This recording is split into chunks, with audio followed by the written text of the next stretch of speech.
Tiffin নাস্তার রেসিপির জন্য আমি মাছের ডিম আর সিদ্ধ করা আলু নিয়ে নিয়েছি। প্রথমে উনুনটা ধরিয়ে নেব, মাছের ডিমগুলো গরম জলে সিদ্ধ করে নেব। কড়াইতে এবার জল দিয়ে দেব। আলুগুলিকে গ্রেট করে নেব। দিয়ে দিচ্ছি গোটা ধনে, লঙ্কা কুচি, পেঁয়াজ কুচি, ধনে পাতা কুচি। দিয়ে দেবো 1 চামচ লঙ্কার গুঁড়ো, 2 চামচ মতো বেসনের উপকরণ। আমি এবার হাত দিয়ে মেখে নেব। হাতে তেল দিয়ে রোল করে নেব।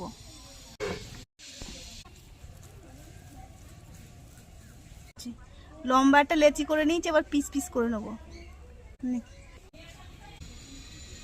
এই ছোট্ট ছোট্ট রোলগুলি এবার তেলে এক এক করে ছেড়ে ভেজে নেব।